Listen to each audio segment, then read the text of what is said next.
Desakan mundur bagi para pejabat termasuk menteri bagi yang maju dalam kontestasi Pilpres terus mencuat. Salah satu Cawapres Ma'ruf Amin yang menyebut sebaiknya menteri yang maju di Pilpres untuk mundur dari jabatannya.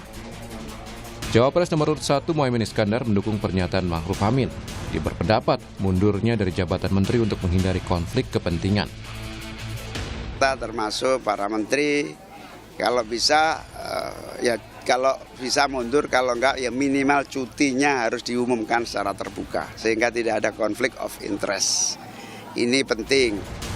Capres nomor urut 3 Ganjar Pranowo juga menilai mundurnya pejabat mengurangi potensi penyalahgunaan kekuasaan meski ada aturan yang memperbolehkan menteri bisa ikut Pilpres tetap bekerja seperti biasa.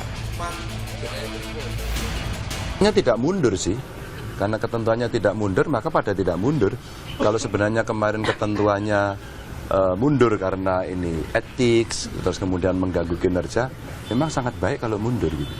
Kalau mundur itu akan berkonsentrasi penuh ya, sehingga nanti kemungkinan akan terjadinya potensi-potensi penyalahgunaan kewenangan, kekuasaan, fasilitas lebih akan terjaga. Tidak hanya menteri, desakan mundur dari jabatan publik juga mengarah pada Cawapres nomor urut 2 Gibran Rakabuming Raka. Gibran yang kini menjadi wali kota Solo itu mengaku menghargai atas masukan yang diberikan. Tanya apa, Mas? Terima kasih untuk masukannya. Terus ada tanggapan lain mungkin, Mas, tentang itu, Mas? Terima kasih untuk masukannya. Sementara baru-baru ini calon wakil presiden nomor urut 3 Mahfud MD menjawab tentang isu pengunduran dirinya sebagai Menko Polhukam. Mahfud menegaskan dirinya akan mundur di saat yang tepat. Saya pada saatnya yang tepat nanti pasti akan mengajukan pengunduran diri secara baik-baik. Jadi tidak ada pertentangan antara saya dengan Pak Ganjar. Yang kedua, saya juga ingin memberi contoh.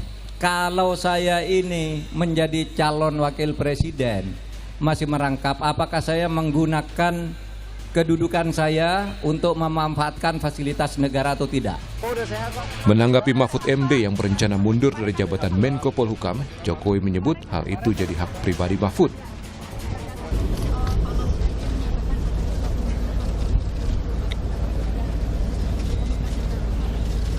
Ya, itu hak dan saya sangat menghargai. Seperti diketahui, Pilpres 2024 diikuti bukan hanya oleh satu pejabat publik. Berdasarkan nomor urut, ada Cawapres nomor urut 1, Muhaimin Iskandar, yang adalah seorang wakil ketua DPR RI. Kemudian paslon nomor urut 2 dengan Capres Prabowo Subianto, yang menjabat Menteri Pertahanan, dan Cawapresnya Gibran Rakabuming Raka, yang adalah wali kota Solo. Sementara dari nomor urut 3, Mahfud MD, yang masih menjabat Menko Polhukam, ikut mendaftar sebagai Cawapres. Tim Liputan, Kompas TV. Ya, dengan alasan etika dan juga rawan terjadi penyalahgunaan kekuasaan, para pejabat publik yang maju di kontestasi Pilpres ini didesak untuk mundur. Seperti diketahui, ada 4 pejabat yang maju di dalam kontestasi Pilpres. Ada nama Prabowo Subianto yang juga Menteri Pertahanan, Gibran Rakabuming Raka yang merupakan wali kota Solo, dan juga Muhaimin Iskandar, wakil ketua DPR, dan yang terakhir adalah Prof. Mahfud MD yang merupakan Menko Polhukam. Bakal mundurkah atau justru sayang untuk meninggalkan jabatannya? Kita ulas bersama di pagi hari ini. Sudah ada di studio juru bicara Timnas Anies Muhaimin, sudah ada Pak Syahganda Nainggolan. Selamat pagi, Assalamualaikum Pak Ganda. Selamat pagi, Assalamualaikum pemirsa, semua sehat selalu. Oke, dan juga ada juru bicara TKN Prabowo Gibran melalui sambungan daring, ada Bung Dhanil Anzar Simanjuntak. Assalamualaikum, selamat pagi Bung Anzar. Waalaikumsalam, Mbak Disti. Selamat pagi. Kabar baik ya? Alhamdulillah baik. Oke, dan juga di studio ada juru bicara TPN Ganjar Mahfud, ada Mas Ciko Hakim. Selamat pagi, Assalamualaikum Mas Ciko. Selamat pagi, Assalamualaikum semua.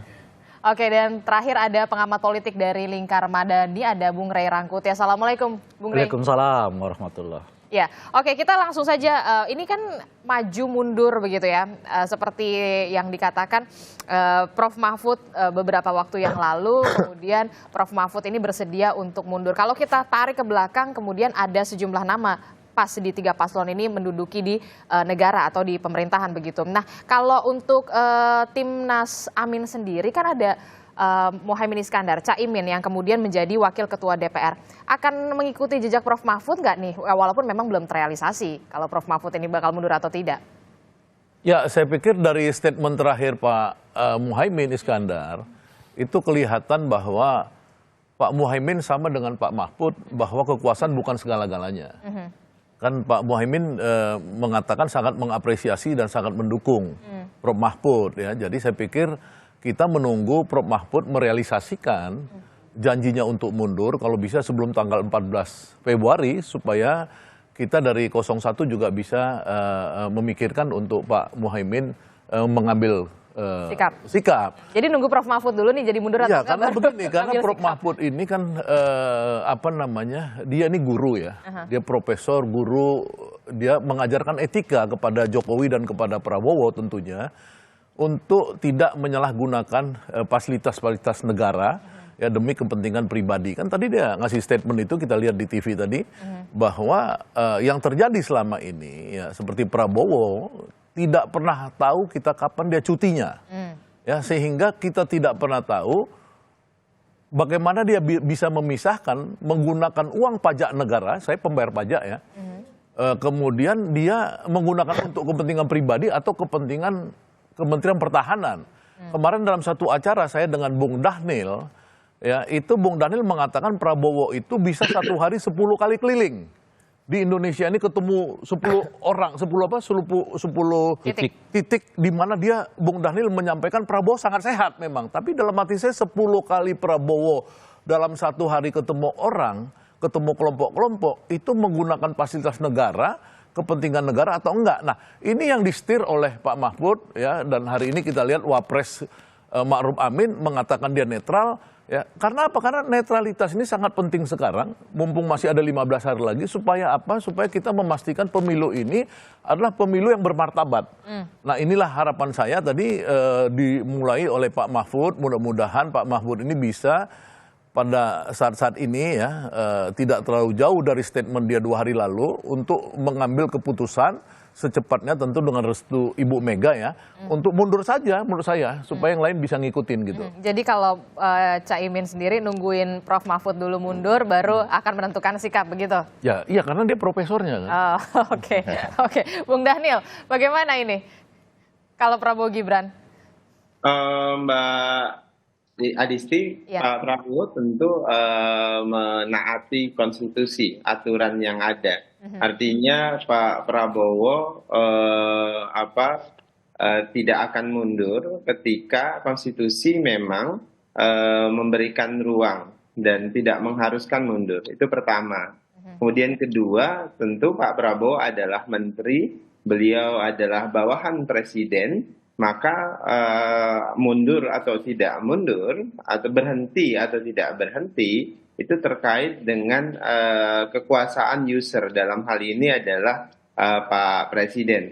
Nah, berangkat dari 2 hal itu. Pertama, Mbak Adisti, dari sisi user tadi, Pak Jokowi atau Presiden yang menjadi atasan Pak Prabowo. Pak Prabowo sejak awal ketika beliau ingin maju menjadi capres, itu menyatakan secara terbuka bahwa bahkan izin kepada presiden. Beliau hanya akan maju menjadi capres apabila diizinkan, direstui oleh presiden yang dalam hal ini adalah atasan beliau. Dan faktanya Pak Presiden mempersilahkan Pak Jokowi, Pak Prabowo maksud saya untuk maju menjadi presiden. Kenapa Pak Prabowo menyatakan tidak akan maju apabila tidak mendapat restu dan izin dari Presiden? Karena secara otomatis ketika keputusan politik beliau maju menjadi capres, itu pasti mempengaruhi kinerja dari kabinet Pak Presiden. Namun kemudian Pak Presiden mengizinkan dan yakin Pak Prabowo bisa memposisikan diri sebagaimana mestinya. Kemudian kedua, konstitusi memang mempersilahkan dan mengizinkan asal cuti capres ya untuk tetap di jabatannya. Dan Pak Prabowo tahu persis mana yang waktu untuk kampanye, mana untuk bertugas. Misalnya tadi terkait dengan 10 titik. Betul, Pak Prabowo melakukan banyak pertemuan, tapi dalam posisi beliau sebagai Menhan. Misalnya di luar negeri ketika melakukan diplomasi pertahanan, itu konteks penjelasan saya, bukan konteks kampanye setiap hari. Jadi supaya jangan di-framing oleh Bang Syahganda seperti itu. Jadi ketika ada ditebar isu-isu Pak Prabowo sakit, seolah-olah tidak kompeten terkait dengan kesehatan beliau. Pak Prabowo itu berkegiatan di luar negeri, bertugas sebagai Menhan, bisa banyak pertemuan dengan banyak pihak dalam satu hari. Dan bahkan di satu hari di negara A, kemudian pindah ke negara B dan segala dan lain-lain, itu tetap itu konteks pesan yang saya sampaikan. Termasuk di dalam negeri ketika bertugas sebagai Menhan, beliau bisa bertemu dan berkegiatan di 10 titik kegiatan, baik di tingkat prajurit, kemudian rapat-rapat, atau kemudian kunjungan-kunjungan ke banyak tempat-tempat prajurit atau di industri pertahanan dan sebagainya. Oke, Jadi berarti yang 10 titik itu adalah Pak Prabowo as a Menhan. Mbak Adisti, yang saya jelaskan tadi adalah bahwasannya dalam konteks tuduhan yang sedang dialamatkan seolah Pak Prabowo tidak sehat dan sebagainya, saya menjelaskan bahwasannya Pak Prabowo sangat fit. Bahkan sebagai Menhan, beliau bisa berkegiatan di 10 titik, di 10 kegiatan dalam satu hari, di dalam maupun luar negeri.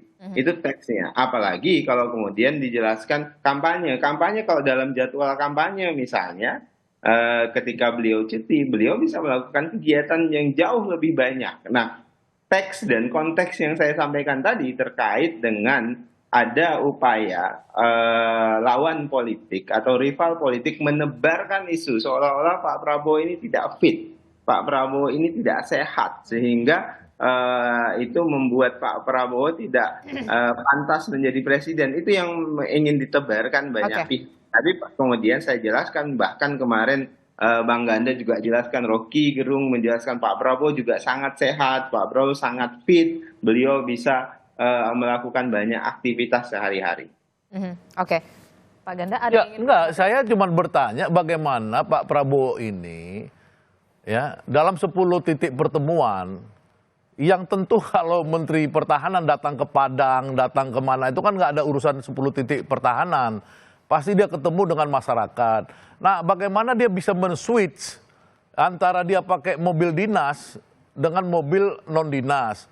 Ya, ongkos dinas, ajudan-ajudan apa segala, ya itu tidak dipakai ketika dia sebagai calon presiden. Kemudian pesawatnya yang dia pakai, misalkan, apakah itu betul-betul sudah dilaporkan kepada KPU dan bisa diperiksa BPK nantinya dan lain-lain, bahwa dia memang itu bukan soal, ini isu saya bukan sehat nggak sehat. Bagaimana di 10 titik yang Bung Daniel sampaikan itu, Pak Prabowo itu bisa memisahkan dia itu menggunakan pajak negara untuk kepentingan pribadi atau untuk kepentingan negara. Itu aja sebenarnya. Jadi penggunaan fasilitas negara ketika berkunjung ke 10 titik. Karena isunya itu kenapa perlu cuti kan supaya, itu kan Pak Mahfud udah bilang.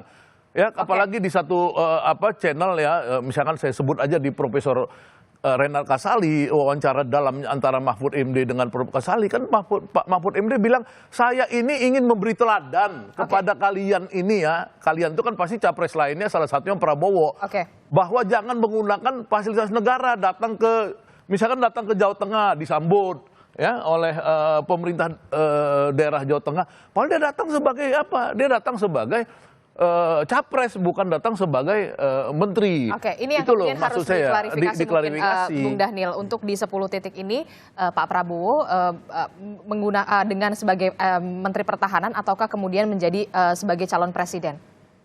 Mbak, itu terang ya, itu dan jelas. Ketika beliau melakukan kampanye, tentu beliau tidak menggunakan fasilitas negara.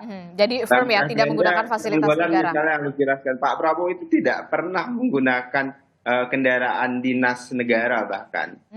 Kendaraan yang beliau pakai itu kendaraan pribadi. Sampai dengan detik ini, Anda harus lihat Pak Prabowo jarang menggunakan kendaraan dinas. Kalau kemudian ada plat Kemhan, itu ya kendaraan yang memang pribadi beliau yang ketika beliau bertugas sebagai Menhan harus menggunakan plat Menhan. Dan termasuk ajudan termasuk para pengawal beliau itu sebagian besar adalah pengawal pribadi. Toh dalam konstitusi, dalam undang-undang kita yang melekat itu masih bisa dipakai. Nah, itu yang harus dipahami. Kemudian kedua, bagaimana beliau men-switch misalnya kegiatan-kegiatan beliau sebagai Menhan dan sebagai capres. Itu tadi syaratnya satu, tidak menggunakan fasilitas negara. Dan kalau menurut saya ini gagal, Mbak. Sebentar, Bang. Hadir di banyak kegiatan kampanye itu tidak pernah menggunakan fasilitas negara. Ketika beliau sebagai Menhan, tentu beliau menggunakan fasilitas negara. Ketika beliau sebagai Menhan, ketika beliau sebagai capres itu tidak satu pun beliau pernah dan mau menggunakan fasilitas negara. Bahkan kalau Anda perhatikan, kalau ada orang teriak Pak Prabowo presiden segala macam, beliau selalu larang. Ketika ada kunjungan beliau sebagai Menteri Pertahanan, itu etikanya. Bahkan misalnya contoh ya, jangankan terkait ini, terkait dengan kehidupan beragama saja, ketika beliau hadir di masjid segala macam, beliau tidak mau ada yang teriak beliau sebagai capres. Berbeda dengan capres yang lain, bahkan berkampanye di masjid begitu. Jadi Pak Prabowo paham betul etika-etika begini. Terkait dengan fasilitas negara, terkait dengan kehidupan beragama. Oke, baik. Sedikit, 1 detik. Justru ya, waktu debat capres itu, debat capres itu, seluruh rakyat Indonesia melihat Pak Prabowo membawa ajudan. Itu yang nggak ada urusan melekat, itu fasilitas negara. Karena dia nggak cuti, harusnya cuti. Itu capres Anda, itu juga menggunakan fasilitas negara. Enggak, itu beda. Oke, baik. Yang namanya polisi, semua capres itu disediakan. Jadi Anda mulai ngaco dalam poin. Bukan polisi itu yang kemudian pihak militer memberikan statement. Namanya ajudan itu melekat. Kalau dia cuti, coba tiru ya 2014, Prabowo presiden, wakil presidennya Hatta Rajasa itu mengundurkan diri. Oke, Bang Ganda, Bung Daniel, baik. Sebentar. Kita juga harus memberikan waktu untuk Mas Ciko. Kita juga harus memberikan waktu untuk Mas Ciko. Walaupun semuanya benar apa yang dikatakan. Durasinya kita terbatas. Mas Ciko, ini bagaimana kalau Prof Mahfud ini sendiri kan memang sudah terang-terangan mengatakan saya akan mundur, tinggal menunggu momentum yang Jadi gini, kronologisnya kan kita harus lihat kronologisnya dulu. Pak Mahfud tadinya memang melakukan kampanye ini setelah menjabat sebagai Menko Polhukam. Artinya beliau berusaha betul 100% dengan daya upayanya untuk tidak menggunakan fasilitas negara. Dan beliau berhasil. Sampai hari ini beliau berhasil dan itu bagian dari beliau mencontohkan kepada menteri-menteri yang lain. Bisa dipastikan tidak menggunakan fasilitas negara? Iya, beliau berupaya betul sambil memberikan contoh. Dan benar-benar cutinya dilaporkan dan lain-lain. Nah, ini tadi yang dikatakan oleh Daniel, saya ingin menimpali sedikit gitu soal masalah jabatan Kemenhan, Menteri Pertahanan dan posisinya sebagai calon presiden. Itu kan melekat dua-duanya dan kita bicara soal aturan-aturan yang dilanggar kadang-kadang rancu ya. Cuma kan ada etika, ada moral, ada azas kepatutan dan lain-lain. Nah, kita lihat kadang-kadang dicari ruang-ruang untuk mengampanyekan dirinya sebagai ketika dia menjabat sebagai Menhan. Contohnya baru kemarin hadir bersama Pak Jokowi ketika Pak Jokowi mengatakan bahwa presiden itu punya hak dan lain-lain, hak politik. Maksudnya yang pas di Halim kemarin? Itu kan dalam acara penyerahan Hercules gitu. Seakan-akan kan itu sebagai keberhasilannya Menhan gitu. Walaupun ya kalau kita bisa katakan itu pesanan Super Hercules itu pesanannya Pak Riam Rizal Triakudu ya. Waktu beliau menjabat Menhan baru datangnya sekarang ya itu. Nah, ini kan masyarakat melihat jadi ada kampanye terselubung. Kita harus sadar lah, kita nggak usah pura-pura lah. Ya, ketika Erick Thohir mengundang Pak Prabowo di acara Natal bersama Kementerian BUMN. Dan cuma Pak Prabowo yang diundang. Menko Erlangga juga mengadakan acara internal kementeriannya yang diundang cuma Pak Prabowo. Nah, itu hal-hal yang menurut saya itu penggunaan fasilitas negara walaupun bisa dicari ruang-ruang bahwa itu tidak melanggar aturan. Padahal itu jelas maksudnya apa kita semua tahu. Dan ini jangan terlalu dibohongi terus masyarakat. Nah ini yang ingin, jadi Pak Mahfud merasa kok saya udah kasih contoh, masih aja dilakukan hal-hal seperti itu. Sepertinya saya harus mundur. Dan saya juga untuk menjaga diri saya supaya tidak melakukan hal-hal seperti itu. Disengaja maupun tidak disengaja. Intinya itu. Kalau ditanya kapannya, yang paling tahu ada Pak Mahfud dan Pak Ganjar. Karena ini pembicaraan between them, di antara mereka berdua, dan kami di TPN maupun partai-partai politik pendukung menunggu saja. Jadi emang nggak di-spill itu, walaupun memang kesepakatan. Belum ada spill sama sekali. Ya, kita 14 tanyakan sama Februari Pak sore Mahfud atau langsung. sebelum 14 Februari? Insya Allah sebelum. Itu Sebelum aja. 14 Februari. Wah, alhamdulillah. Ya kan gitu, insya Allah. Oke, baik. Bung Rey, apa yang bisa dicermati dari ketiga tim sukses ini dari perdebatan yang tadi cukup sengit antara Pak Ganda dan juga Bung Dhanil? Apalagi soal maju atau mundur tapi belum terrealisasi. Seperti apa? Apakah memang ada yang untung, ada yang buntung di sini?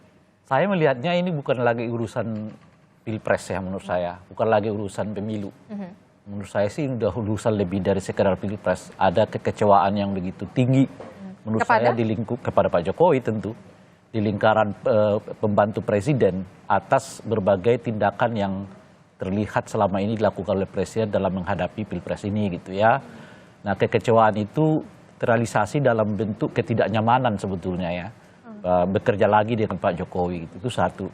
Nah yang kedua tentu mereka juga punya pikiran ya. Kalau suasananya seperti sekarang dipertontonkan oleh Pak Jokowi, yang besar kemungkinan akan melahirkan sebuah pemilu yang paling buruk dalam sejarah Indonesia, saya kira mereka juga berpikir merasa tidak ingin menjadi bagian dari sejarah itu gitu loh. Nah oleh karena itu ya memang udah ada problem etik dari awal, bukannya membaik setelah itu misalnya dengan menjaga bagaimana presiden dan seterusnya itu gitu, tapi ada makin kesini makin teruk gitu. Kalau orang Medan bilang ini makin teruk kita ini kata dia kan, makin teruk itu ya itu tadi misalnya ada ibu negara yang pakai 2 jari itu, lalu seperti dibenarkan oleh Pak Jokowi gitu ya dan seterusnya itu. Jadi orang-orang yang katakanlah seperti figur Pak Mahfud gitu ya, figurnya Sri Mulyani, figurnya Teten Mas Duki, Pak Basuki macam itu kan orang-orang yang dibesarkan dan dilahirkan oleh reformasi gitu. Dan mereka berjuang juga untuk reformasi itu. Dan saya kira tidak karena kekuasaan di eksekutif mereka mau membolehkan ada obok-obok terhadap semua demokrasi ini. Dan Anda melihat intervensinya sudah terlalu dalam? Sudah, saya kira itu nggak lagi jadi perbincangan ini kan. Itu justru karena itulah yang melahirkan keresahan di lingkungan elit ini gitu. Kan keresahan yang begitu memuncak dengan dinasti politik ya, cawe-cawe presiden yang terlalu dalam ya dan sebagainya gitu. Itu yang saya sebut mungkin ketika putusan MK itu keluar, orang masih berharap Pak Jokowi akan menjaga diri gitu. Tapi kan makin ke sini kelihatan makin teruk itu gitu. Nah, menteri-menteri yang dibesarkan oleh reformasi ini dan ikut berjuang untuk menelurkan reformasi ini, nggak ingin dicatat sebagai bagian dari yang ikut serta membuat demokrasi ini buruk gitu loh. Jadi oleh karena itu ya jauh-jauh hari mungkin dari sekarang mereka akan mengatakan kami akan mundur gitu. Nah cuma bacaan saya mungkin sebelum pilpres mereka nggak akan mundur. Tapi besar kemungkinan setelah pilpres mungkin mereka bersama-sama akan mundur. Karena itu tadi ya mereka tidak siap bekerja sama dengan orang yang mengangkangi demokrasi gitu. Karena satu-satunya cara mereka mengikat diri dengan Pak Jokowi itu ya karena Pak Jokowi dianggap figur dari demokrasi itu. Awalnya gitu. Tapi kalau kenyataannya seperti sekarang, dinasti dipromosikan, dipelihara, presiden berlaku seperti tidak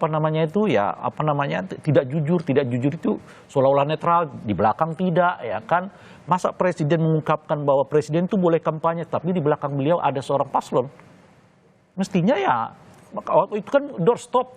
Presiden tahu mana etika mestinya. Tapi kan itu kemudian lagi ditanyakan oleh wartawan. Makanya saya mau jawab itu. Itu doorstop. Presiden bisa jawab kok. Mohon maaf, soal ini saya nggak bisa jawab karena ada salah satu paslon di belakang saya. Keren itu. Saya akan jawab nanti di tempat yang lain. Bagaimana sikap saya? Apakah saya akan atau saya akan undang 3 paslonnya?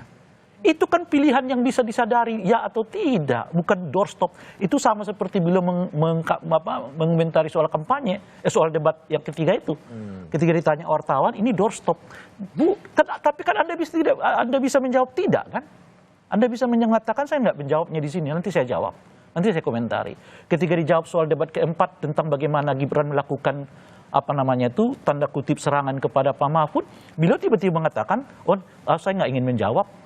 Kenapa ada 2 sikap yang berbeda di situ kan, gitu kira-kira tuh. Nah ini membuat kita apapun nanti dibuat argumennya oleh Pak Jokowi, tapi di mata kita semua mengatakan ini memperburuk situasi Pilpres yang 2024 ini. Oleh karena itu saya lihat apa yang terjadi sekarang ini lebih dari sekedar urusan pemilu, lebih dari sekedar urusan Pilpres.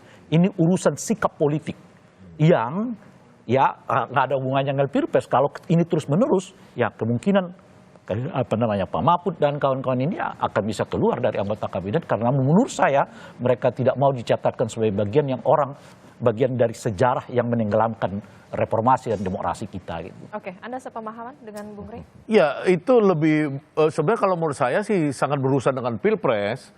Ya memang situasinya beyond Pilpres menurut Bung Ray, tapi menurut saya gara-gara Pilpres inilah ya rusak semua. Pak Jokowi itu pengen memihak, ya pengen memihak kepada 02, pengen memihak kepada anaknya, tapi dia bingung. Pada bulan Oktober dia bilang netral ketika dia ngundang ya ketiga calon. Pada bulan November 1 November dia mengatakan netral. Ya tiba-tiba kemarin dia mengatakan memihak. Nah ini yang membuat menurut saya itu seperti Pak Mahfud yang orangnya sangat sensitif ya karena dia ini dosen, dia dari hidupnya dari kecil dosen itu kan orang yang saya kan dosen ya. Jadi saya tahu dosen itu kebanyakan orangnya itu dia itu sensitif terhadap etika. Orang boleh berkelit, ini nggak melanggar hukum, ya tapi dosen itu kalau kita masuk ke sebuah jurusan misalkan di UI ya, jurusan ekonomi saya bilang, kamu masuk aja ke ruangan itu langsung tanya di situ. Nomor 1 itu etik, nomor 3 responsibility itu. Ya, nomor kapasitas nomor terakhir. Itu kenapa? Karena kita tahu etika itu di atas segala-galanya. Kalau Prabowo mau jadi negarawan, Jokowi mau jadi negarawan, etika itu jangan dibenturkan dengan hukum. Jangan. Kalau kamu mau mihak, ya kan kamu tuh diikutin nanti seluruh ASN karena bapaknya itu Jokowi, maksudnya pemimpinnya, polisi pemimpinnya Jokowi, tentara pemimpinnya Jokowi. Ini bahaya nih, Indonesia nggak stabil nanti. Nah kita juga akan dengarkan dari Bung Daniel nanti akan seperti apa. Ini bukan sekedar Pilpres tapi kemudian tadi juga bisa dikatakan bentuk udah gerakan politik. Gerakan politik. Nah kita akan tunggu bagaimana jawaban Bung Daniel, tapi selesai jeda tetaplah bersama kami di Sapa Indonesia Pagi.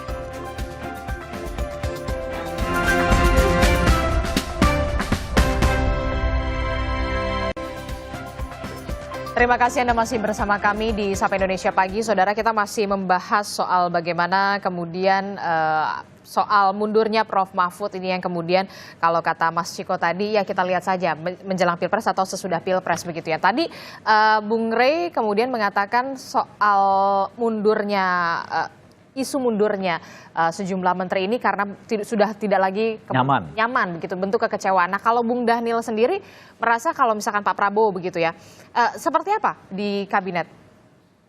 Pak Prabowo tentu sangat nyaman dan Pak Jokowi juga nyaman dengan beliau karena kinerja beliau adalah salah satu menteri misalnya kalau di hasil survei itu selalu terbaik. Di sisi lain juga Pak Jokowi menilai kinerja beliau terbaik. Jadi kalau Pak Prabowo buruk tentu sudah di-reshuffle oleh Pak Jokowi seperti beberapa menteri yang kemudian di-reshuffle baik di kabinet pertama kemudian yang kedua pada saat ini. Jadi Pak Prabowo di satu sisi beliau punya prestasi yang sangat positif baik di depan publik maupun di Presiden sebagai user. Itu pertama Mbak Adisti. Kemudian kedua terkait dengan tadi statement Bang Syahganda, kemudian Bang Ciko, kemudian tadi dengan Bang Ray. Pertama saya melihat apa yang ingin dilakukan Pak Mahfud itu tidak terkait dengan etiket atau tidak terkait dengan etika. Saya sepakat dengan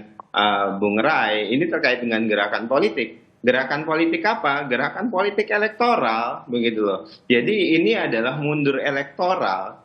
Tadi sejak awal saya sebutkan ya, kalau kemudian ini terkait dengan etika, even itu undang-undang tidak mengharuskan, maka Pak Mahfud sudah melakukan pengunduran diri sejak beliau menjadi cawapres. Itu pertama. Kemudian kedua, kalau Anda perhatikan kritik Pak Mahfud terhadap kinerja hukum, kinerja keamanan dan sebagainya yang itu di bawah kepemimpinan beliau itu justru menunjukkan inkompetensi.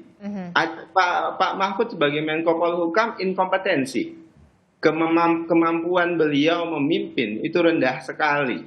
Sehingga itu juga yang kemudian dia misuh-misuh dengan kerjanya sendiri. Dia kritik kerjanya sendiri. Itu inkompetensi. Memang orang yang inkompeten, baiknya itu mundur. Nah, atau diberhentikan. Nah, jadi ini yang saya sebutkan, ini tidak terkait dengan etika. Bahkan kalau dinilai etika, kalau Pak Mahfud sejak awal inkompeten, karena beliau sendiri yang mengkritik kerja-kerja beliau itu, harusnya sudah mundur sejak awal, bahkan sebelum Pilpres. Tapi kan tidak.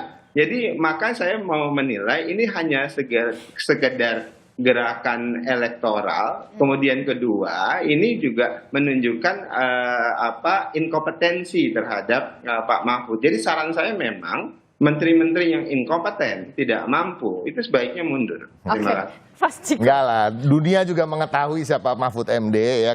Kita bicara soal rekam jejak seorang itu punya karakter itu melekat. Jadi kalau yang bicara itu seorang Prof Mahfud MD, udah pasti orang akan menilainya itu memang dari hati, karena itu dari etika. Itu yang disampaikan oleh Bang Syahganda juga tadi. Siapa Mahfud MD itu semua orang udah tahu. Jadi Daniel nggak usah bicara soal inkompetensi dan lain-lain. Pak Mahfud bahkan sebagai seorang Menko Polhukam telah banyak melakukan tindakan-tindakan pekerjaan-pekerjaan yang di luar wewenangnya untuk rakyat. Bukan untuk di luar wewenang untuk melakukan hal-hal yang buruk ya. Kita mengusut kasus Sambo, memerintahkan untuk membebaskan seseorang yang menjadi whistleblower, ditangkap, banyak hal-hal seperti kanjuruhan dan lain-lain. Jadi ini out of the question. Tapi satu hal, Bung Daniel ya, saya mengatakan tadi saya nggak tega mau ngomong nih. Bung Daniel di sini kan sebagai staf khusus Menhan ya, atau sebagai TKN. Ini pertanyaannya, apakah ada uang APBN yang melekat pada kegiatan-kegiatan Bung Daniel? Ketika Bung Daniel tampil di TV misalnya jam 3 sore misalnya, apakah itu tidak mengganggu pekerjaannya di Kemenhan? Itu kan pertanyaan saya. Itulah yang disebut etika. Nah ini jelas terpampang hari ini, pagi ini. Tadinya gue nggak tega mau ngomong gitu sama Daniel. Cuma sekarang karena Daniel membicarakan soal itu, ini salah satu contoh. Jadi keberadaan Daniel di sini, apakah kuota yang dipakai untuk Zoom ini dibayari oleh tunjangan komunikasi negara atau pribadi? Kita nggak pernah tahu itu Daniel. Tapi kita nggak perlu tahu juga sekarang. Pasti akan dibilang tidak, ya kan? Semuanya bilang pribadi. Tapi kan ini yang menjadi pertimbangan dari Prof Mahfud. Beliau tidak mau secara sengaja maupun tidak sengaja menggunakan fasilitas negara. Beliau sudah berusaha kuat untuk tidak menggunakan fasilitas negara, sudah memberikan contoh pada yang lain, tapi yang lain tidak mau mengikuti contoh-contoh beliau gitu. Itu aja. Saya mau nambah sedikit boleh ya. Nah ini berkaitan dengan ini kan memang pertanyaannya apakah Bung Daniel ini datang sebagai juru bicara TPN atau sebagai TKN gitu. Sebagai apapun beliau, saya agak miris mendengar bagian dari pemerintah mengkritik secara terbuka kinerja orang yang juga bekerja untuk pemerintah di acara ini gitu. Saya nggak kebayang oleh saya bagaimana Bung Daniel mengatakan Pak Mahfud itu inkompeten. Padahal secara struktur dia berada di bawah secara ini loh ya, koordinatif dia berada di bawah Pak Mahfud loh. Jauh di bawah. Iya gitu menurut saya. Nah apa artinya gitu?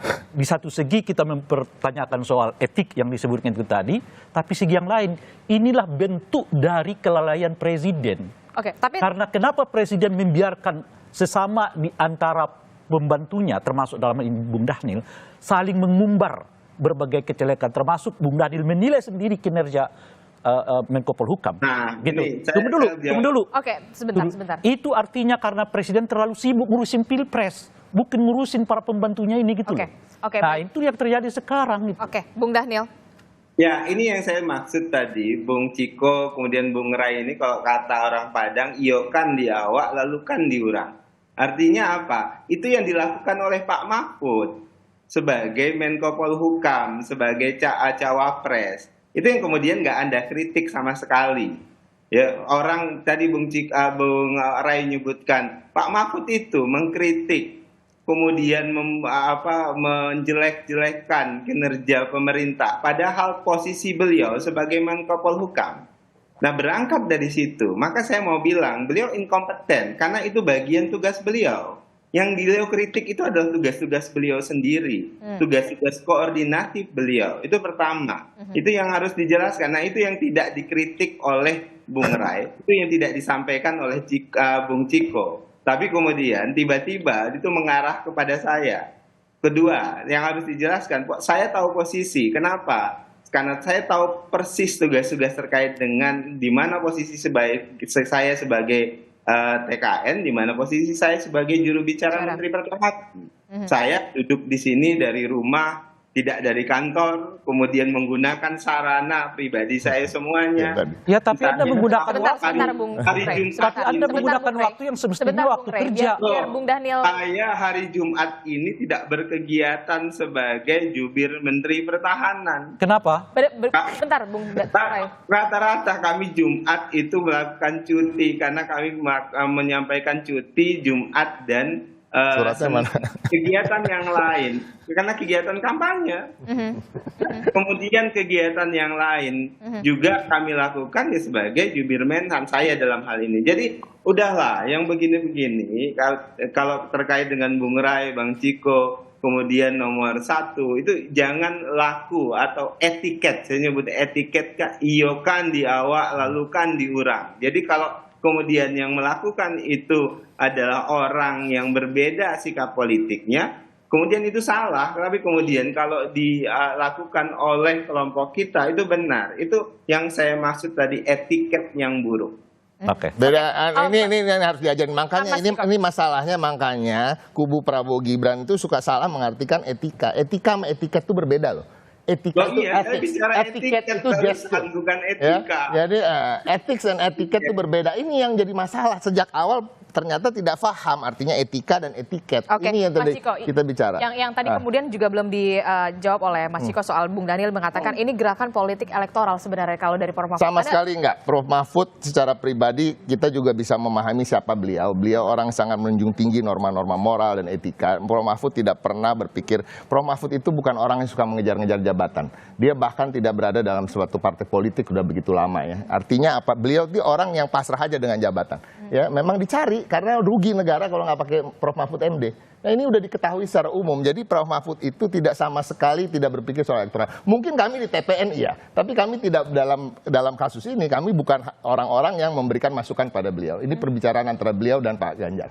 Jadi sama sekali itu tidak menjadi pertimbangan dia. Pertimbangannya itu saya katakan tadi, kronologis dari kenapa akhirnya beliau menyatakan dia akan mundur. Bahwa dari awal dia ingin melakukan kontestasi kampanye Pilpres ini dengan tidak menggunakan fasilitas negara, memberikan contoh kepada yang lain, tapi pada perjalanannya ini tidak bisa diikuti oleh yang lain, dan kemudian beliau ingin lebih intens melakukan kampanye dan tidak mau terjebak dalam penggunaan fasilitas negara baik sengaja pun tidak. Itu aja. Oke, untuk 01 sendiri Pak Ganda, soal tadi Prof. Mahfud ingin mundur begitu, ada kemudian yang juga beranggapan ini untuk meraih gerakan politik elektoral. Anda tidak merasa khawatir dari pasangan 01 sendiri, apalagi kemudian Presiden Joko Widodo mengatakan Presiden boleh memihak dan juga berkampanye?